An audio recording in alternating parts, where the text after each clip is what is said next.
Muy bien.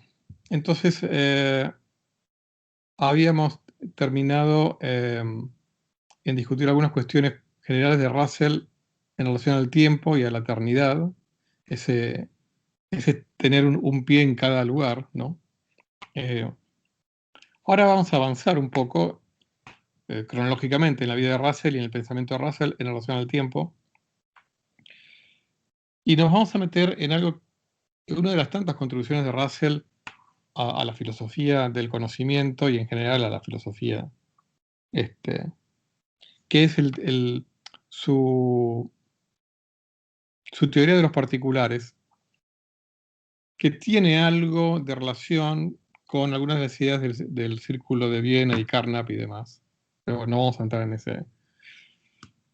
los detalles de esas relaciones. Lo que nos interesa es la relación de Russell y el tiempo, ¿no? Con el tiempo.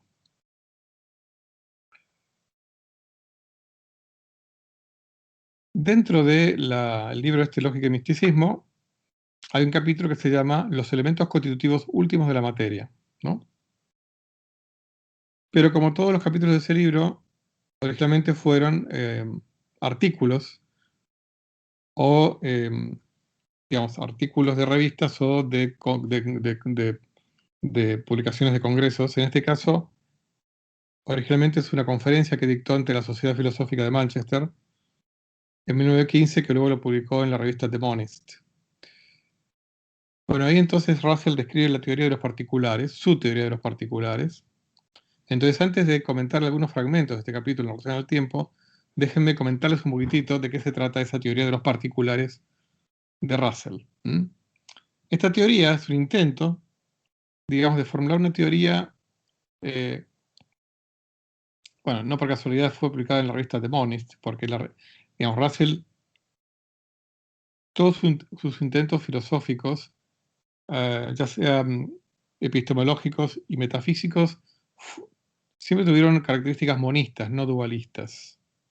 Yo les recomiendo que lean, eh, aunque sea algunos fragmentos para lo que quiere profundizar en estas ideas de Russell, de dos libros. Uno es The Analysis of Mind, que hay una edición en español, pero que fue traducida, una edición antigua, no sé si hay alguna más moderna, supongo que sí, pero yo tengo la edición original en inglés y tengo una versión en español antigua que el título fue traducido Análisis del Espíritu, con lo cual se presta confusión, ¿no? Porque mind, traducido como espíritu, digamos, es como que puede llevar a otras connotaciones, ¿no? Y el otro libro es Análisis de la Materia, Analysis of Matter, que son complementarios, pues son muy interesantes. Entonces, bueno, para Russell, los particulares son las entidades elementales en las que en el que consiste el mundo. ¿Y en dónde aparece el monismo de Russell? En que particulares pueden ser relaciones entre cosas, o también relaciones entre cosas y nosotros. ¿Eh? O sea, particulares pueden ser elementos perceptuales de nosotros, ¿no? Pero también pueden ser características de objetos, o sea, o relaciones entre objetos. Hay una imagen que se me ocurrió luego de leer, digamos, este texto, eh, y es que tiene más que ver con la idea de él, no con ladrillos de una pared al estilo de lo que vimos de la eternidad, del universo bloque y demás, sino de notas musicales de una sinfonía mundo. En lugar de una pared mundo, una sinfonía mundo. Y ahora les voy a explicar por qué. Una sinfonía mundo en lugar de una pared mundo. Digamos, una sinfonía son un montón de instrumentos sonando simultáneamente, pero a su vez, el resultante de eso va avanzando en el tiempo, ¿no? O sea que hay una simultaneidad de un montón de instrumentos sonando y por otro lado hay una sucesión, ¿no? De todo ese todo que va avanzando en el tiempo. Entonces, las notas musicales de un determinado, cualquiera de esos instrumentos musicales serían los estados sucesivos de una cosa, pero Russell llama cosa a una determinada serie de particulares. O sea, entonces, ¿qué quiere decir esto? En esta formulación de Russell, y hablando en términos del lenguaje de la física, que yo más de una vez les hablé, cuando les comenté sobre la noción de estado de un sistema en física, ¿no?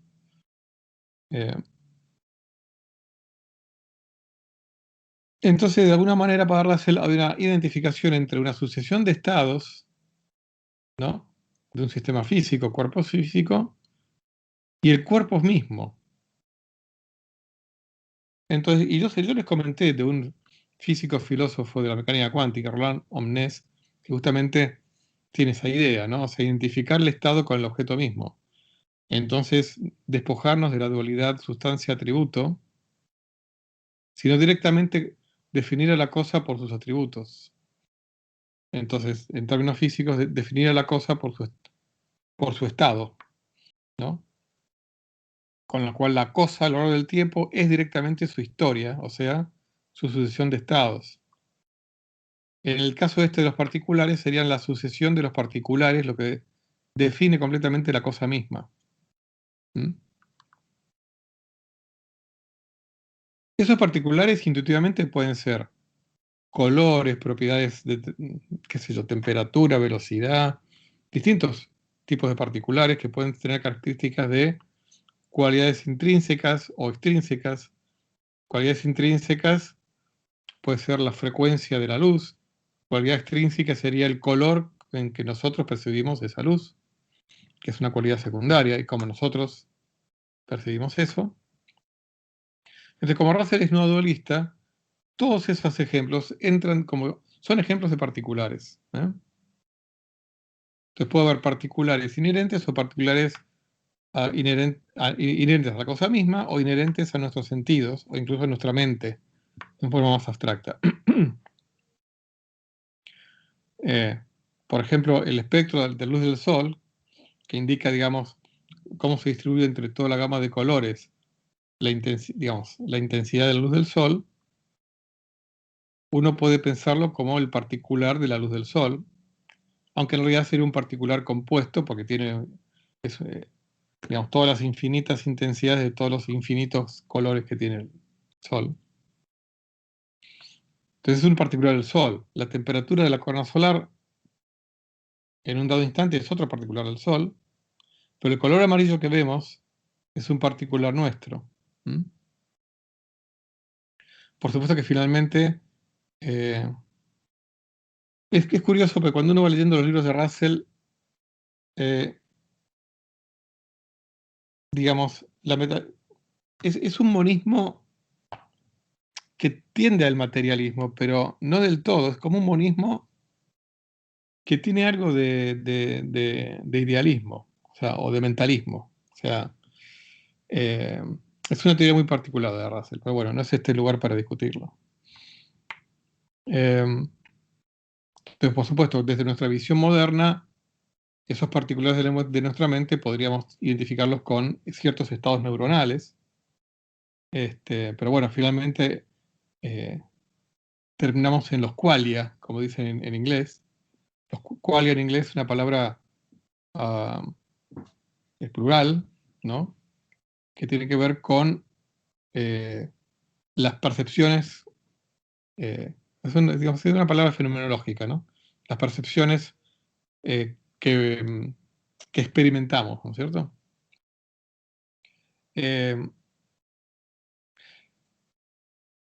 Luego Russell busca definir la noción de perspectiva, pero justamente trata de definirla de forma lo suficientemente general que no necesariamente involucre a un observador, ¿no?, a un perceptor, a un ser consciente, y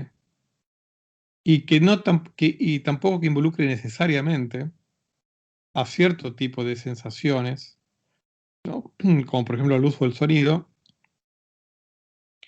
Él trata de buscar una noción de perspectiva que no se comprometa exclusivamente ni con nociones de espacio, porque una noción de perspectiva que tiene normalmente es una noción espacial, es la perspectiva, ¿no? En dibujo, en arte plástico, ¿no? Pero bueno, la perspectiva es una palabra que se puede referir a muchos aspectos, ¿no? Bueno, para definir, digamos, el,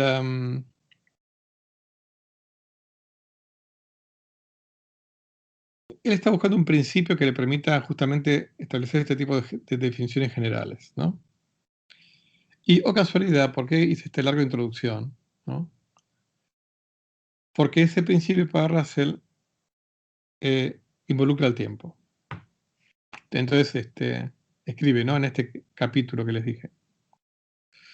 Tal principio puede obtenerse considerando el tiempo. El tiempo único, que todo lo abarca, al igual que el espacio único, que todo lo abarca, es una construcción. No hay ninguna relación directa, perdón, no hay ninguna relación temporal directa entre particulares pertenecientes a mi perspectiva y particulares pertenecientes a la de otro hombre. De otra parte, dos particulares cualesquiera, de los cuales me percato, son simultáneos o sucesivos,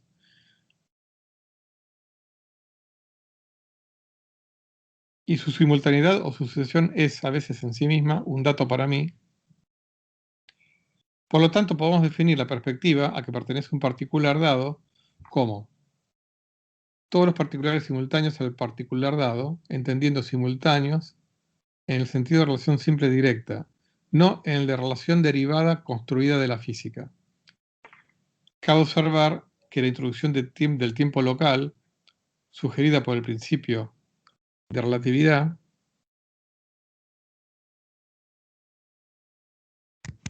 ha efectuado, por razones puramente científicas, exactamente la misma multiplicación de tiempos que venimos a defender. Bueno, este artículo es de 1915, la relatividad ya tenía 10 años. Bueno, ahora paso a introducirles esto, ¿no? O sea, a medida que vamos avanzando, es como ustedes de a poquito se van a ir familiarizando con esta teoría. Digamos, hay un ejemplo y es que, por ejemplo, estos particulares, ¿no es cierto? Estos particulares referidos a un observador, de los que está hablando Russell en este caso, son simultáneos para el observador en cuanto a particulares del observador. Entonces, el famoso ejemplo del trueno y el rayo. Los particulares trueno y rayo, en el sentido de sonido que yo escucho y luz que yo veo, son dos particulares no simultáneos. Primero veo el rayo y luego escucho el trueno. Pero son particulares míos. Diferentes son a los particulares intrínsecos de la cosa. La luz que parte del rayo sale simultáneamente al sonido que emite el trueno. O sea que los particulares, pero desde la perspectiva del propio trueno-rayo, son simultáneos. Entonces una cosa es el particular de la cosa esa, otra cosa es el particular del que percibe esa cosa. Entonces, de alguna manera él está introduciendo en este párrafo algo así como un tiempo propio de sensaciones. Yo les comenté que en relatividad se habla de tiempo propio como el tiempo del sistema físico que se está moviendo, sea un observador o sea un ladrillo, ¿no es cierto?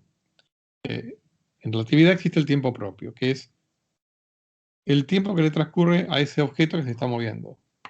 Moviendo o está quieto, no importa. Que en relatividad se habla genéricamente de línea de universo o línea de mundo a la historia de cualquier sistema físico, de posición en función del tiempo. Eso es una línea de universo. No importa si estoy quieto o me estoy moviendo, igual en ambos casos se llama línea de mundo o línea de universo. Como yo les comenté, a cada línea de universo le está asociado un tiempo, que es el tiempo propio de esa línea de universo. Que la relatividad especial tiene un mecanismo concreto matemático sobre cómo calcularlo. Y que se verifica experimentalmente, tal como les dije más de una vez. Pero acá hay una cosa más, y no es el tiempo propio de la relatividad solamente, sino es el tiempo propio de las sensaciones. O sea, porque el tema del rayo y del trueno tiene que ver, ahí no tiene nada que ver la relatividad, sino que tiene que ver que la luz viaja más rápido que el sonido, entonces, o sea, no tiene nada que ver con la relatividad, eso es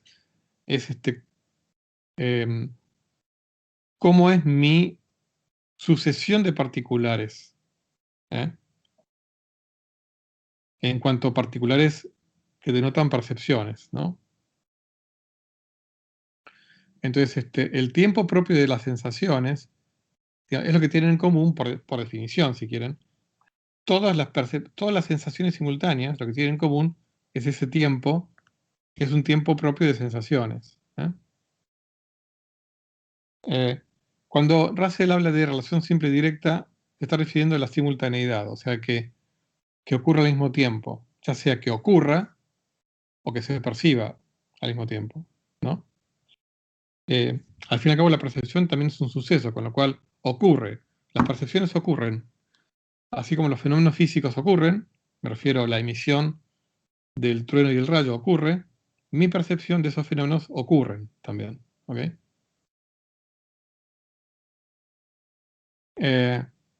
Justamente la relación simple y directa para Russell es un concepto primitivo, con lo cual entraría dentro de los, justamente, nociones básicas, o sea, las que no tienen definición. Que podríamos traducirlo a instante personal. Y la otra noción básica en esta formulación de Russell, digamos que sería si quieren, un sistema que involucra epistemología, gnoseología, ¿ok? Psicología cognitiva. Por supuesto que alguna de ustedes va a estar pensando en Kant, y por qué no, obviamente hay relación con esto. No porque Russell fuera kantiano, porque Russell no es que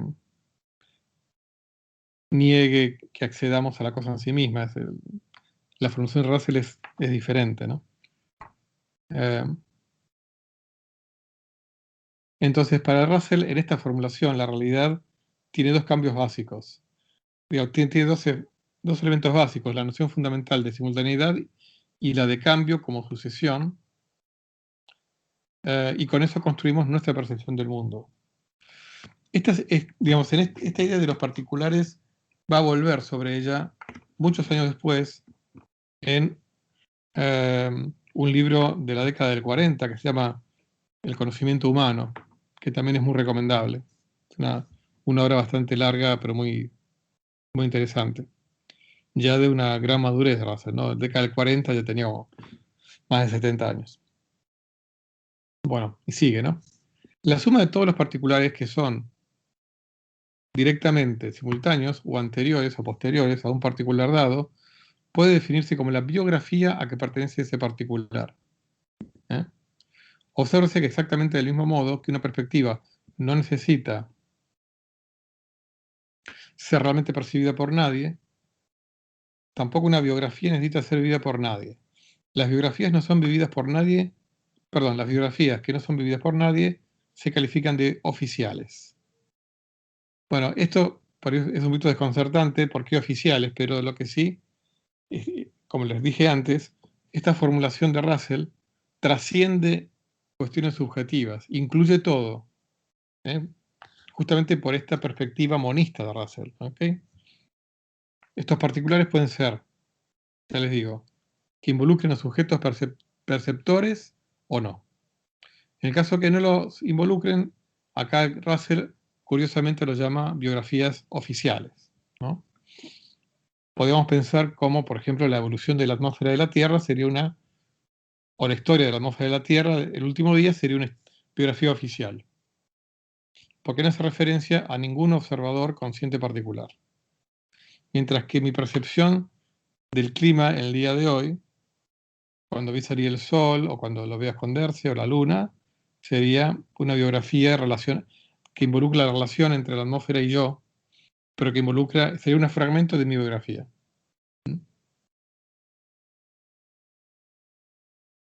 Entonces, bueno, acá hay una serie de reflexiones, después ustedes leen tranquilos mis apuntes, pero algunos los comento ahora en clase, otros sí, otros parcialmente. Entonces, como resumen, diríamos que la noción de biografía russelliana es como una especie de colección de particulares que están relacionados entre sí, instante a instante, pero acuérdense que no necesariamente Russell hace referencia a un tiempo absoluto. Acá Russell no se mete con eso, sino que la noción de simultaneidad es algo primitivo. ¿Ok? Entonces hay particulares que son simultáneos y otros que no. Pero él se cuida de no hacer referencia a un tiempo absoluto.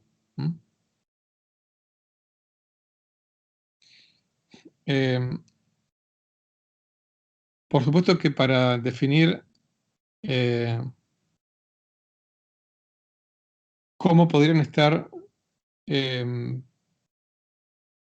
dos particulares que están temporalmente relacionados, pero definirlos en cuanto a que son particulares de cosas diferentes y que no involucran observadores, bueno, no es trivial hacerlo. Pero para eso, ahí entra la teoría de la relatividad. O puede entrar, digamos. Esto se los comento nada más. Como les comenté, en el futuro yo voy a preparar una serie de clases que involucren a la relatividad desde el punto de vista filosófico. Pero eso por ahora lo vamos a dejar para el futuro. Que no existe para algunos, ¿no? Pero bueno, pero que está viniendo.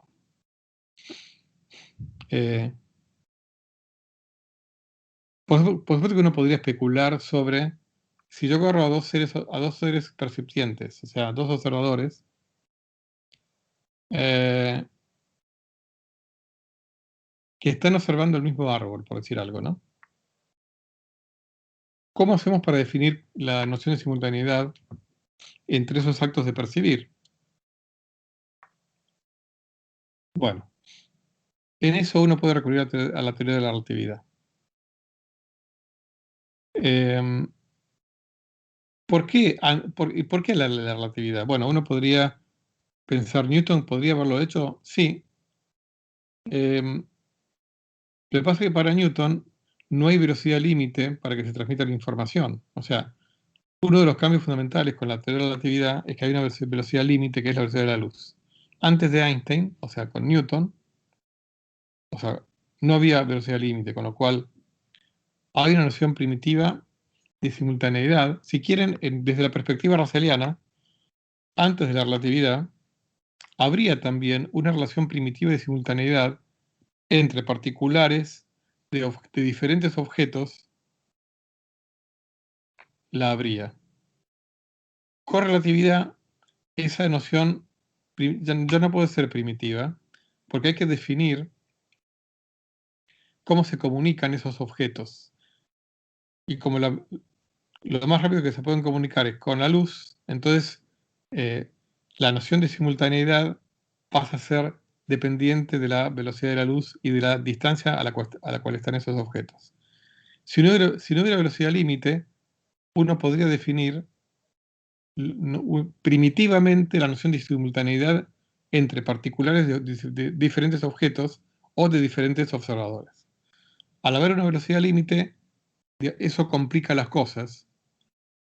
¿Por qué? Y porque no tengo una manera operativa, o sea, de poner en práctica. O sea, si yo digo,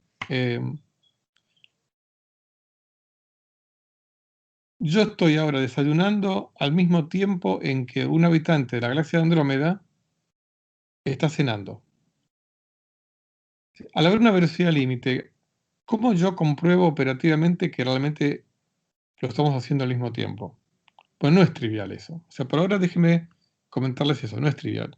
Si no hubiera una velocidad límite, uno puede definirlo en forma primitiva, pero como la hay, entonces no es trivial hacerlo.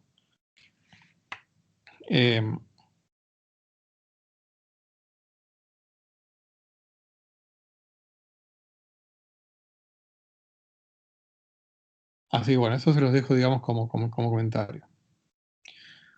Pero bueno, vamos a dejar un poquito de lado eso. Vamos a...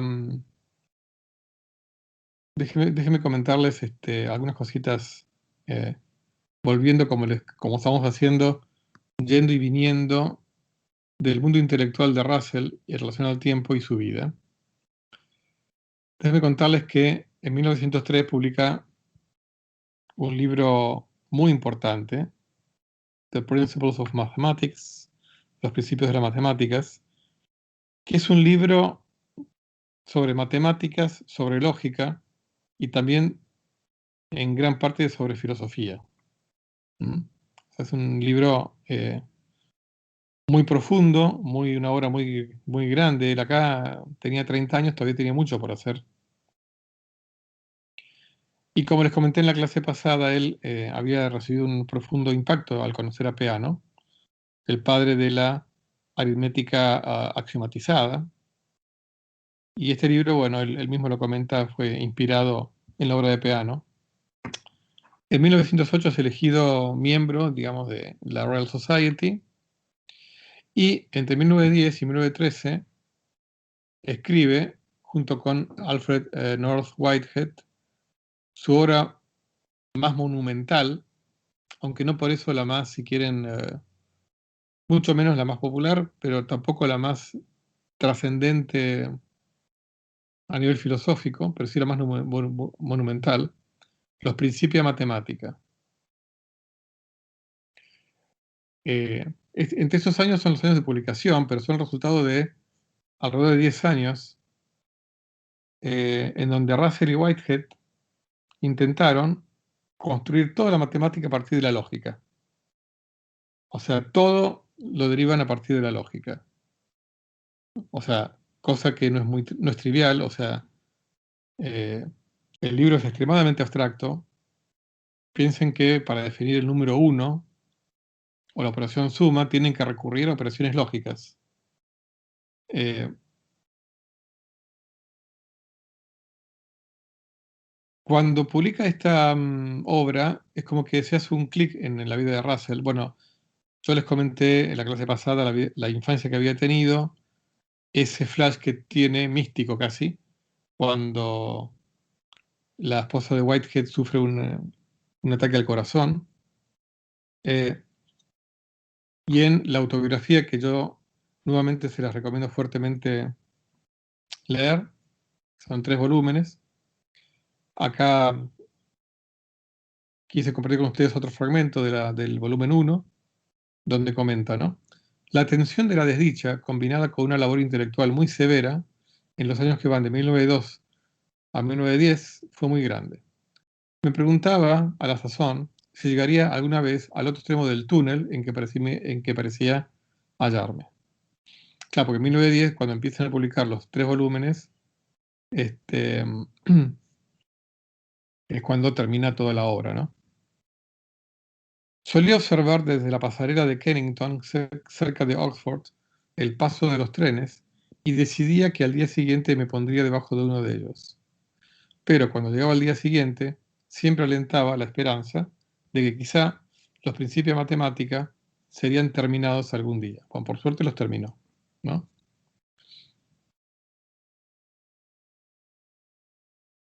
Bueno, él en 1910 consigue un cargo como profesor en el Trinity College en Cambridge. Ahora, bueno, en esa época, a pesar de el carácter progresista de la Inglaterra de principios del siglo XX en comparación a buena parte del resto del mundo, la cuestión religiosa sigue siendo muy hegemónica en el clima intelectual. eh, pero entonces le niegan digamos, un cargo, digamos, más estable, un fellowship, debido a su declarado agnosticismo. En eso Russell jamás fue, eh, digamos, siempre fue extremadamente honesto intelectualmente, ¿no? Pero bueno, igual siguió, él terminó siendo profesor de manera estable, aunque luego, bueno, hubo otras vicisitudes que ya vamos a ver. Pocos años después, creo que en alrededor de 1914 o por ahí, toma bajo su tutela a nada menos que a Ludwig Wittgenstein, quien lo sorprende, realmente lo impacta por su agudeza mental, su personalidad un poquito extraña, pero su profundidad de pensamiento. Luego ellos se van a ir separando intelectualmente. Es como que Russell lo guía y lo sigue hasta el Tractatus Logico-Philosophicus, al cual prologa. O sea, como alguno de ustedes sabrá, el Tractacus tiene prólogo de Russell. Luego ya, digamos, Russell intelectualmente se abre aún más cuando aparece el segundo Wittgenstein y con sus problemas de la filosofía y sus juegos de lenguaje y demás. Bueno, en 1912 publicó un libro que yo creo que sería un libro casi de lectura obligatoria para todo estudiante de filosofía, que se llama Los problemas de la filosofía.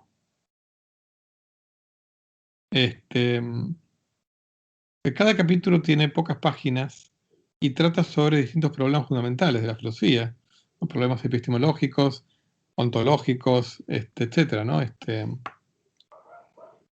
Todos con títulos muy concretos, ¿no? Entonces, bueno, justamente aquí traje un fragmento del capítulo 3, cuyo título es concretamente La naturaleza de la materia. Y dice, en lo que se refiere al tiempo, nuestro sentimiento de la duración o el correr del tiempo es un guía notoriamente inseguro en relación con el tiempo que transcurre para el reloj. Cuando nos aburrimos o sufrimos una pena, el tiempo pasa lentamente. Cuando tenemos una ocupación agradable, pasa con presteza. Cuando dormimos, pasa casi como si no existiera. Así, en cuanto el tiempo está constituido por la duración, es tan necesario, como en el caso del espacio, distinguir entre tiempo público y privado. Pero, en cuanto el tiempo consiste en el orden del antes y el después, la ponencia de Aristóteles, ¿no? No es necesario hacer semejante distinción. El orden en el tiempo que los acontecimientos nos parecen tener, según lo que podemos ver, es el mismo que en realidad tienen. Por lo menos no podemos dar ninguna razón para suponer que ambos órdenes no sean el mismo. Generalmente esto es también verdad en lo que se refiere al espacio. Si un regimiento marcha a lo largo de un camino, la forma del regimiento parecerá distinta desde puntos de vista diversos, pero los hombres aparecerán dispuestos en el mismo orden desde todos los puntos de vista. Por consiguiente, consideramos que el orden es también verdadero en el espacio físico, mientras que la forma solo se supone que corresponde al espacio físico, en tanto que es necesario para la conservación del orden. O sea que Russell lo que dice es, el orden es algo que hay una correlación estrecha entre el orden objetivo y el orden subjetivo, tanto espacial como temporal, de una dada sucesión de eventos. En realidad, Russell es consciente, y lo va a escribir en otra parte, que cuando involucra a sucesiones de hechos diferentes, no necesariamente, como por ejemplo el caso de el trueno y el rayo, ¿no? Pero lo que respecta a una determinada sucesión de eventos del mismo tipo, de una misma línea, para Russell, aunque la forma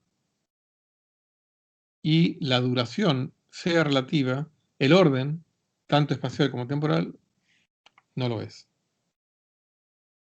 En términos, si quieren, matemáticos, podríamos decir que para Russell, la métrica del tiempo público puede diferir de la métrica del tiempo privado, donde métrica del tiempo privado tiene que ver con cuán largo o lento se nos hace determinado tiempo, ¿no? De acuerdo si estamos divertidos, durmiendo, aburridos, sufriendo. Entonces, la métrica sí puede ser relativa, pero no el orden. Russell, con toda su formación matemática, estaba bien al tanto de la teoría de la relatividad. O sea, este artículo de 1912, ya Russell hacía años que estaba muy al tanto de la teoría de la relatividad,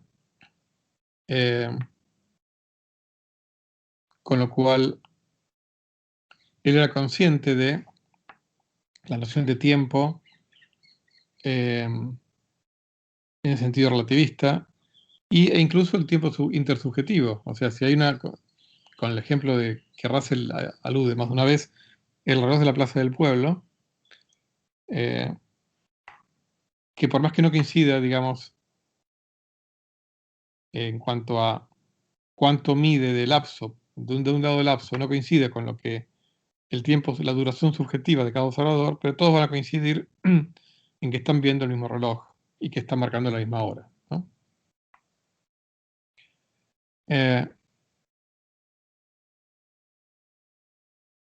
Entonces, él sigue, digamos, digamos, escribe a continuación, dice, al decir que el orden en el tiempo que los acontecimientos parecen tener es el mismo que el orden en el tiempo que realmente tienen, es necesario precaverse contra un posible equívoco. No debe suponerse que los varios estados de diferentes objetos físicos tengan el mismo orden en el tiempo que los datos de los sentidos que constituyen las percepciones de aquellos objetos. Y aquí es donde, como les comenté, hace referencia al trueno y el relámpago, ¿no? O sea, considera como objetos físicos, el trueno y el relámpago son simultáneos. Entonces, el relámpago es simultáneo con la perturbación del aire en el lugar en que comienza esa perturbación. O sea, en el lugar donde se produce el relámpago. Pero el dato de los sentidos, que denominamos oír el trueno, no acaece hasta que la perturbación del aire ha llegado al lugar en que nos hallamos. Del mismo modo, la luz del sol necesita aproximadamente 8 minutos para llegar hasta nosotros. Así, cuando vemos el sol de hace 8 minutos. En tanto que nuestros datos de los sentidos son testimonios del sol físico, son testimonio del sol físico de hace 8 minutos. Si el sol físico hubiera dejado de existir durante los últimos 8 minutos, ello no produciría ninguna diferencia en los datos de los sentidos que denominamos ver el sol. Esto nos proporciona una nueva demostración de la necesidad de distinguir entre datos de los sentidos y objetos físicos. Hasta aquí sentido común, ¿no es cierto? O sea, pero acuérdense que todo esto dicho en un marco monista de Russell, ¿no?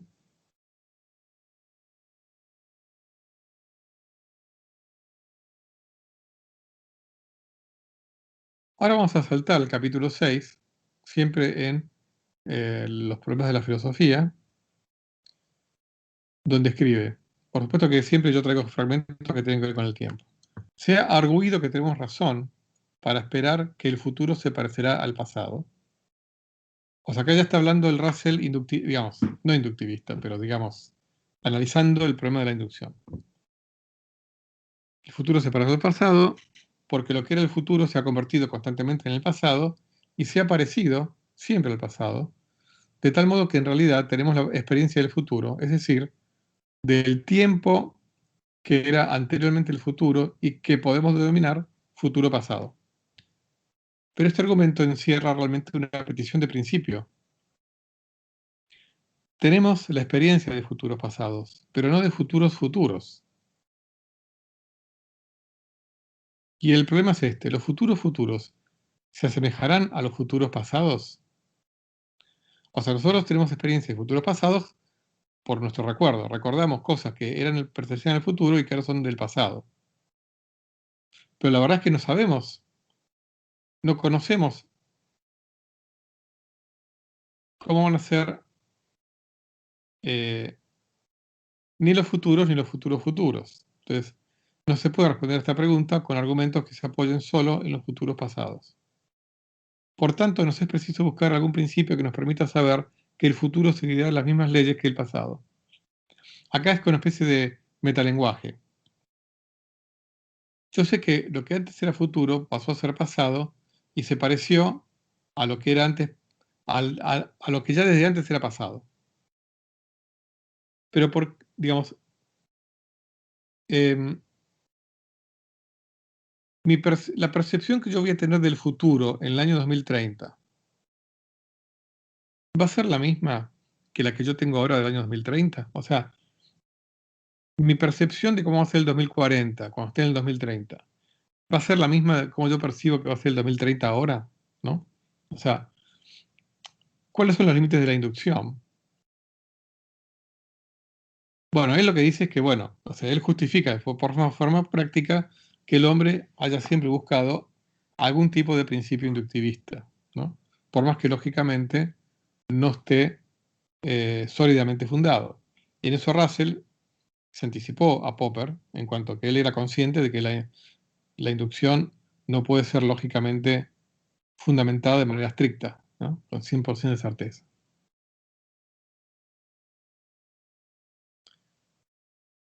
Entonces sigue y dice, la referencia al futuro no es esencial a este problema. La misma cuestión se suscita cuando aplicamos las leyes vigentes en nuestra experiencia a objetos pasados de los cuales no tenemos experiencia, como por ejemplo en geología o en la teoría sobre el origen del sistema solar. O sea, que también hay un problema con el pasado, no solamente con el futuro. O sea, del futuro no conocemos nada, pero sí tenemos elementos para hacer conjeturas. Del pasado tampoco conocemos nada en forma directa. Percibimos el presente. Lo que tenemos son recuerdos y registros, ¿no? Entonces dice Russell, el problema que realmente nos hemos de plantear es el siguiente. Cuando dos cosas se han hallado frecuentemente asociadas y no conocemos ejemplo alguno en el cual haya ocurrido la una sin la otra, el hecho de que ocurra una de ellas no da, en un caso nuevo, un fundamento suficiente para esperar la otra. De nuestra respuesta a esta pregunta dependerá la validez de todas nuestras esperanzas relativas al futuro, de todos los resultados obtenidos por inducción y desde el punto de vista práctico, de todas las creencias en que se funda nuestra vida cotidiana. O sea, nuestra vida cotidiana se funda en el pasado. Sería impensable una vida cotidiana como la que tenemos sin una presencia del pasado a través de recuerdos y de registros. Entonces, de alguna manera, el presente también es influido por ese pasado, por esos registros. Eh,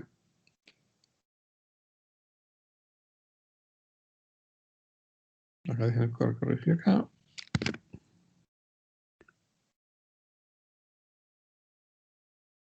O sea que nosotros, nuestra noción del pasado, en donde el pasado, nuestros registros del pasado tienen muchas cosas en común, tienen muchas cosas parecidas. Eso nos hace pensar que el futuro, en algunas cosas, se va a parecer al pasado.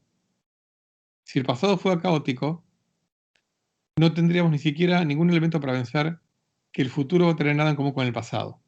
Como el pasado tiene muchas cosas repetidas, entonces tenemos cierta esperanza de que el futuro tenga algo en común con el pasado.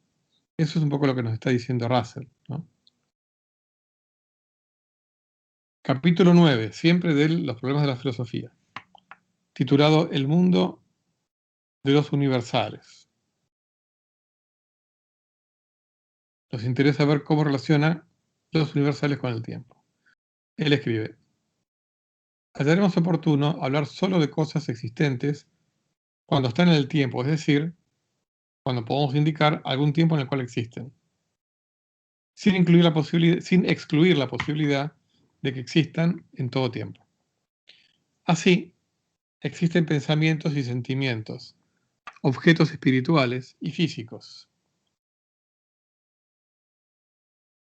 Fíjense que aquí mete una gran variedad de cosas que pueden ser temporales, ¿eh? Pero los universales no existen en este sentido.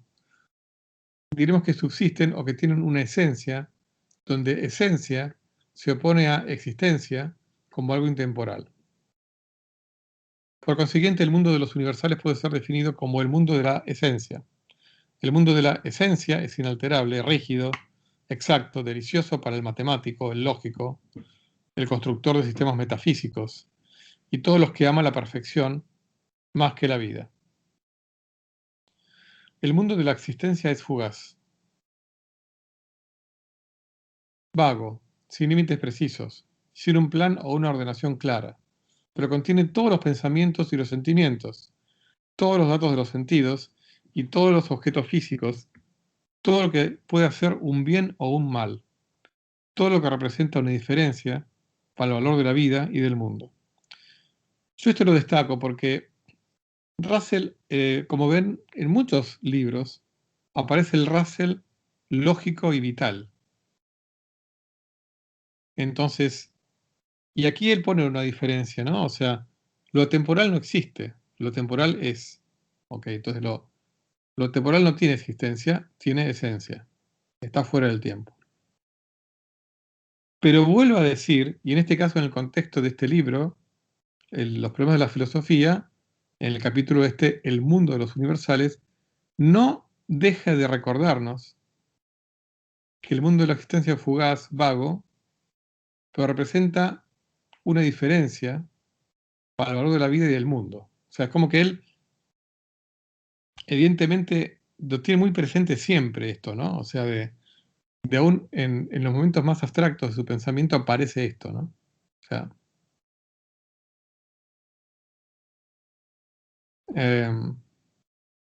incluso uno podría decir, continúa el pensamiento de Russell, que somos seres con capacidad para pensar universales y permitir que esos pensamientos afecten nuestros sentimientos acerca de las cosas temporales.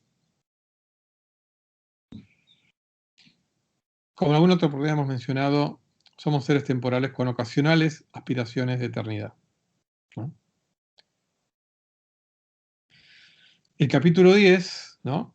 A continuación del capítulo 9, sigue con los universales, pero justamente ataca el problema de nuestro conocimiento de los universales. Y dice, pasemos luego a las relaciones. Las más fáciles de aprender son las que existen entre las partes diferentes de un complejo de datos de los sentidos. Las relaciones entre cosas que estamos percibiendo nosotros, ¿no? Por ejemplo, puedo ver de un vistazo el conjunto de la página sobre que escribo. Sobre la que escribo. Así, la página entera es incluida en un dato de los sentidos. Pero percibo que unas partes de la página están a la izquierda de otras y unas encima de las otras. El proceso de abstracción, en este caso, parece realizarse del siguiente modo. Veo sucesivamente varios datos de los sentidos, en los cuales unas partes están a la izquierda de las otras. Percibo, como en el caso de diferentes manchas blancas, que todos estos datos de los sentidos tienen algo en común. Y por abstracción hallo que lo que tienen de común es una cierta relación entre sus partes. Es decir, la relación que denomino estar a la izquierda de. De este modo adquiero el conocimiento directo de la relación universal. Entonces, acá hay una especie de kantiano platónico. Perdón, ¿no? Por el abuso del lenguaje. En nuestro mundo perceptual, simultáneo, o que acá estamos hablando de mi visión de la página esa, ¿no? Estoy lleno de ejemplos de cosas que están a la izquierda de otras. Entonces, en este acto de percepción consciente, informada, adquiero el conocimiento de la relación universal estar a la izquierda de. Entonces, existe la relación universal estar a la izquierda de él, de. En realidad, más que existe, en el lenguaje russelliano sería es. La relación universal estar a la izquierda de es. Pero nosotros accedemos a ella mediante nuestra experiencia de los sentidos, en la forma en que organizamos nuestros sentidos y nuestras percepciones. ¿Eh? Quizá los organizamos a la manera que decía Kant, ¿no es cierto? Lo cierto es que los organizamos. Con esas quizá categorías del conocimiento, de la percepción, de la intuición, kantianas, pero que para Russell tienen contacto con esos universales.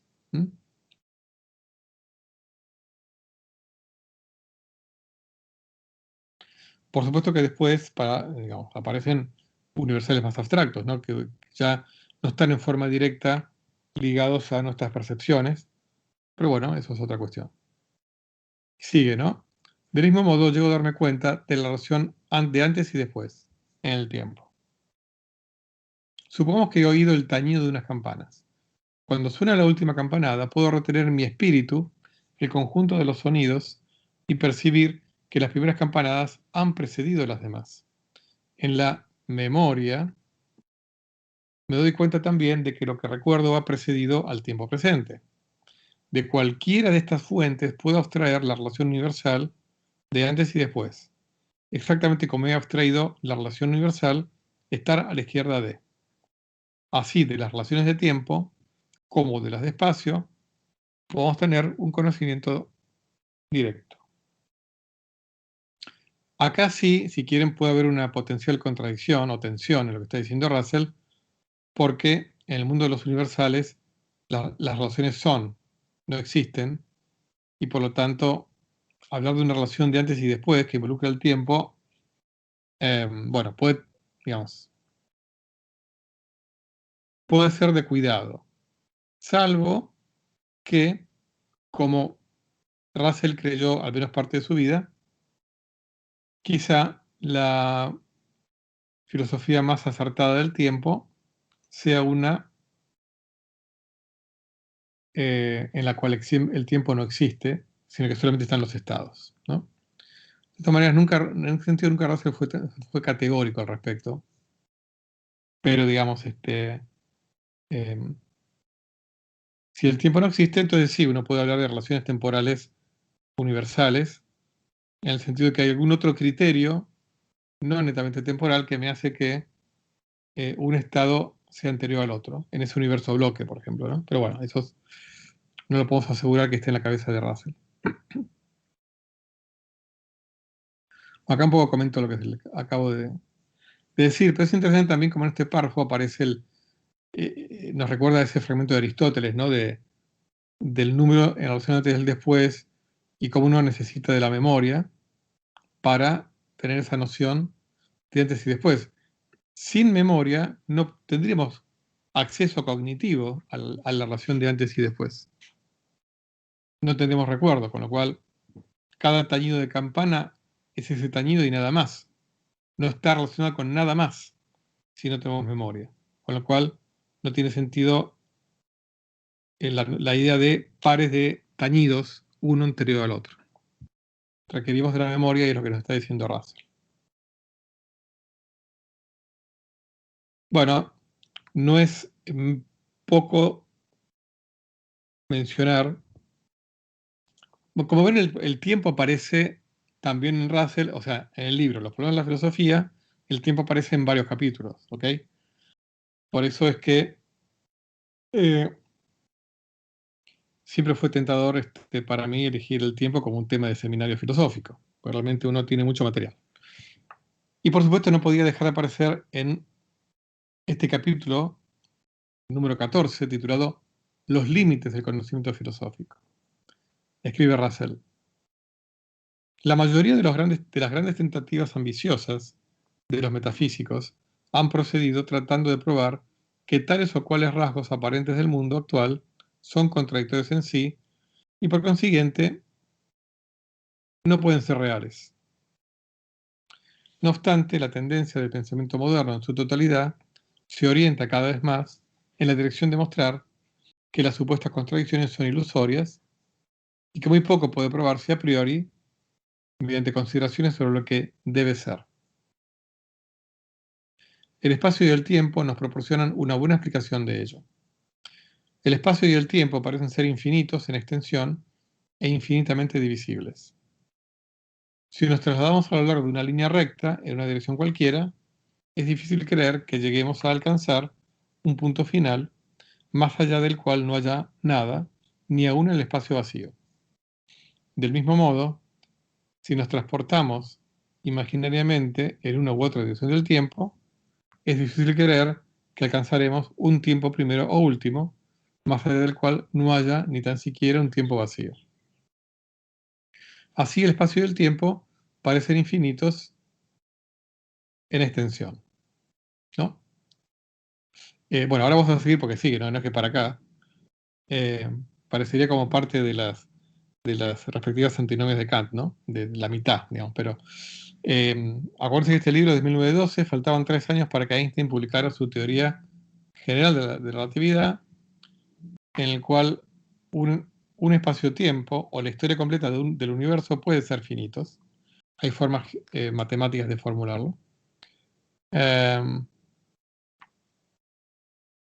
Pero bueno, igual, digamos, ni siquiera hoy en día sabemos si el universo es finito o no, espacial o temporalmente. Pero sigue. Volvemos a 1912. Capítulo 14. Por otra parte, si tomamos 2 puntos cualesquiera sobre una línea, parece evidente que debe haber otros puntos entre ellos, por muy pequeña que sea la distancia que los separa. Cada distancia puede ser dividida en 2. Y las mitades pueden ser divididas de nuevo y así ad infinitum. Del mismo modo, en el tiempo, por muy pequeño que sea el que transcurra entre 2 momentos, parece evidente que habrá otros momentos entre ellos. Así el espacio y el tiempo parecen ser infinitamente divisibles.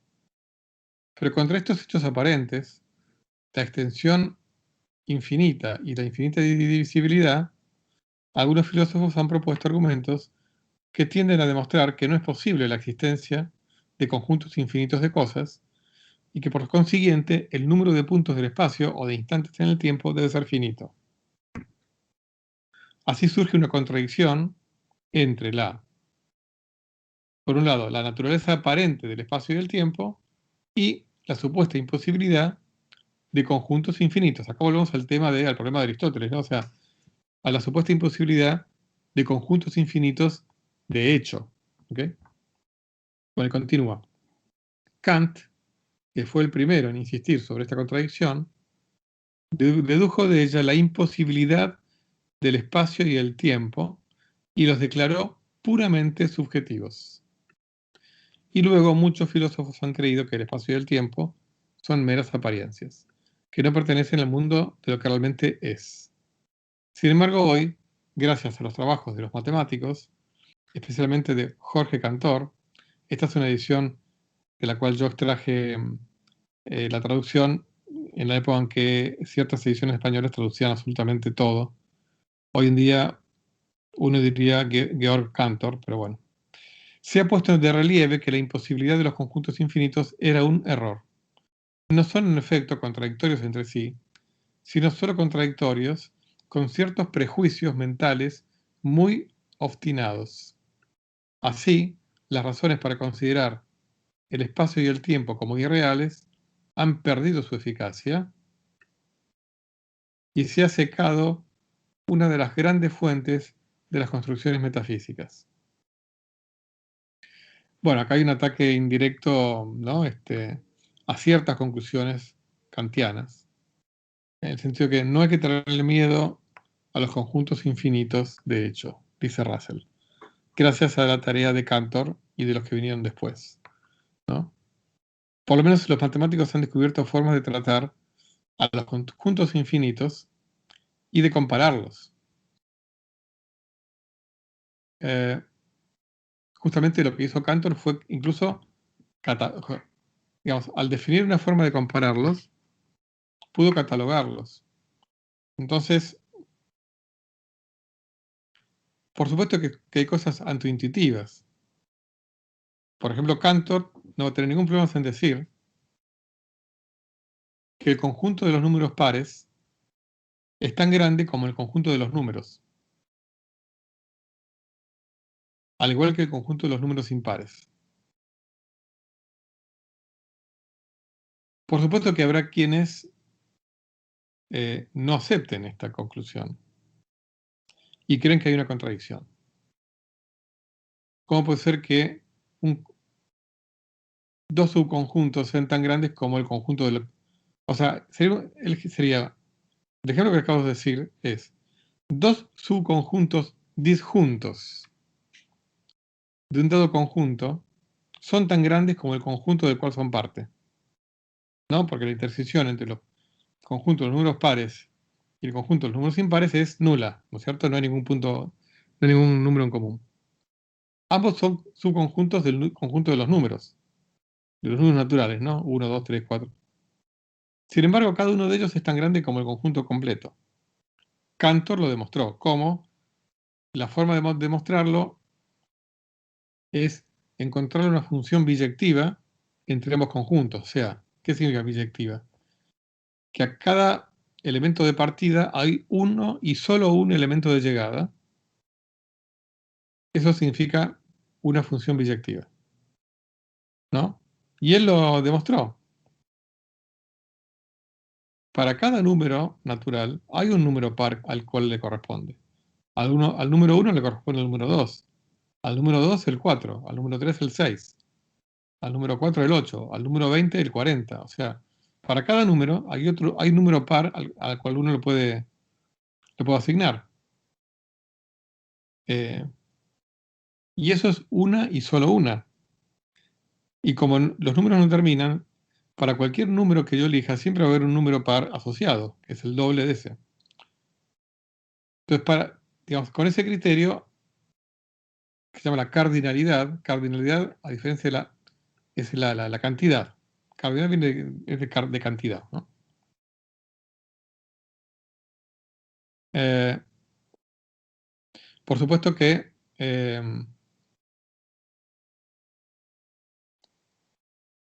habrá gustos, ¿no? O sea, de hecho, hay una corriente en matemática que se llama la corriente intuicionista, que niega la existencia, digamos, niega la existencia de entidades que yo no pueda construir de una manera explícita. Entonces, ciertas corrientes de filosofías matemáticas niegan la existencia de estos conjuntos infinitos. O sea, solamente existe lo que yo puedo construir de una manera finita. Pero bueno, eso trae problemas, o sea, es poco práctico. Es muy práctico aceptar la existencia de los conjuntos infinitos. Pero por supuesto uno puede también hilar fino y decir, bueno, pero estos conjuntos infinitos quizá sean, pero no existan, ¿ok? En el sentido russelliano. Quizá existan en ese mundo de las esencias, pero no en el mundo real, ¿no? O sea que bueno, hay para todos los gustos. En este caso, eh, Russell en todo caso invita a ser cauto, a no concluir inmediatamente que el tiempo y el espacio no existen en el mundo objetivo, ¿no? Eh, por el hecho de llevar a contradicciones y son infinitos. Eso es lo que nos está diciendo, ¿no? Bueno, finalmente este libro termina en el capítulo 5, que se titula El valor de la filosofía,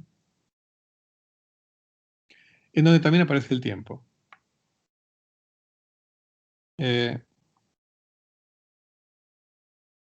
que es una herramienta importante en cuanto a cómo nos relacionamos nosotros con el mundo externo, ¿no? Y dice Russell. Entonces escribe: el conocimiento es una forma de la unión del yo con el no yo.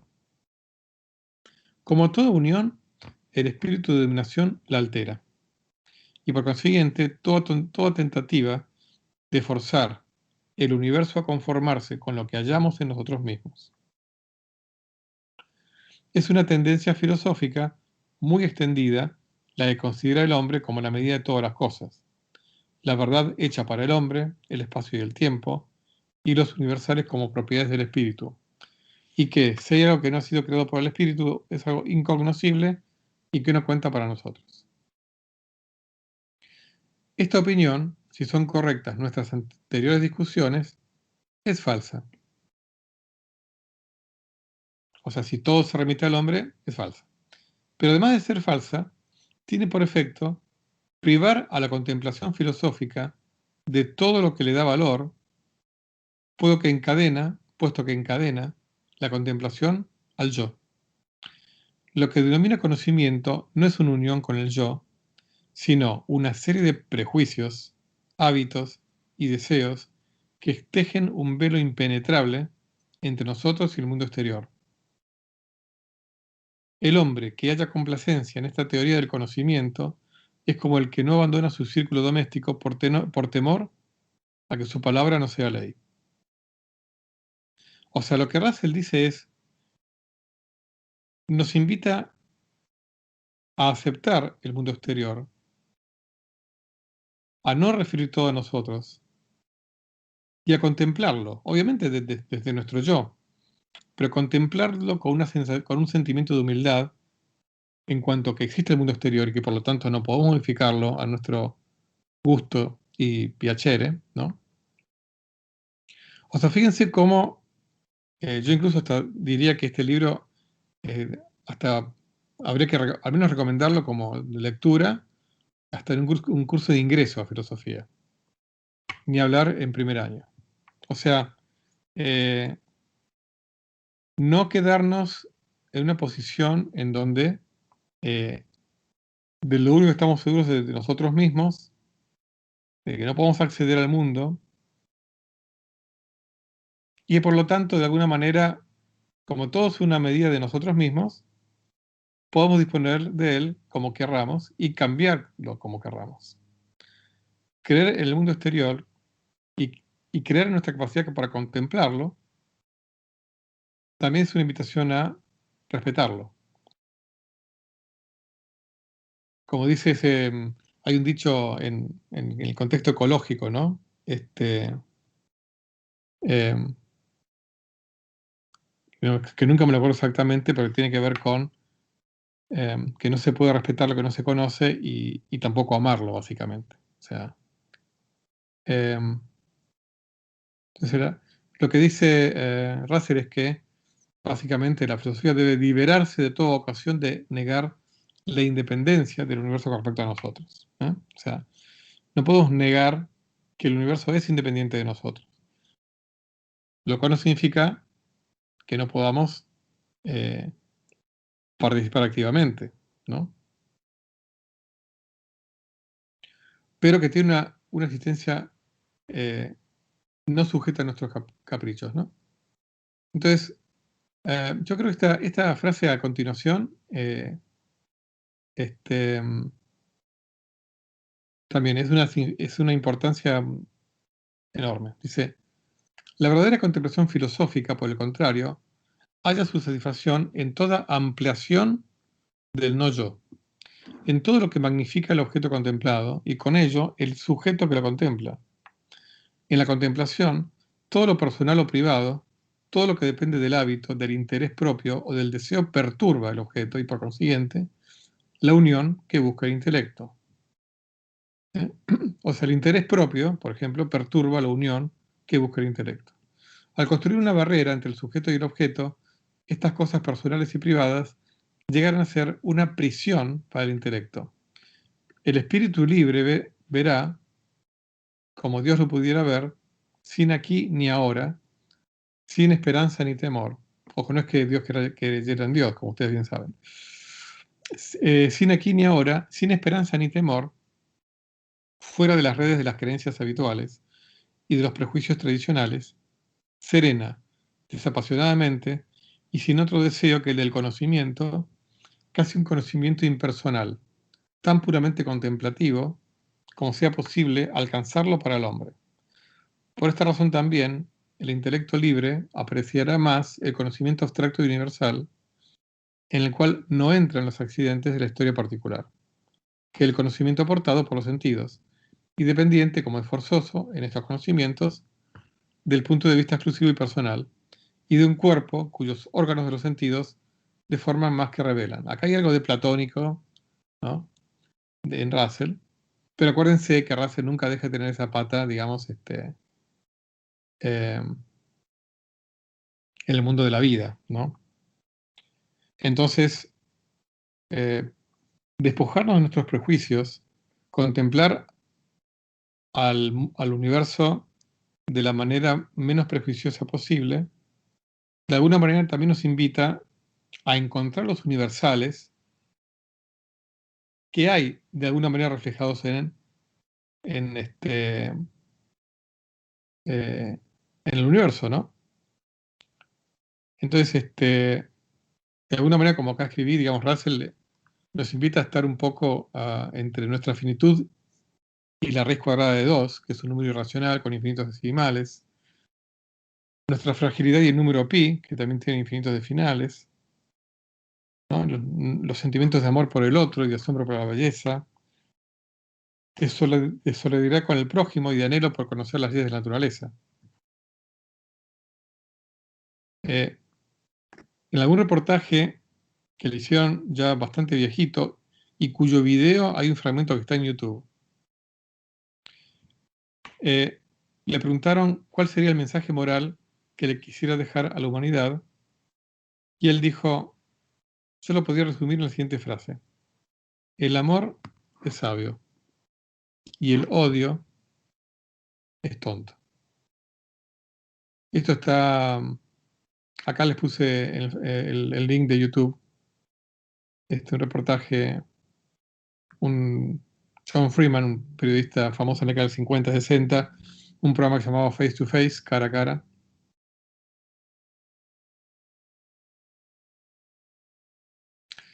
Muy bien, si les parece, hacemos aquí la pausa.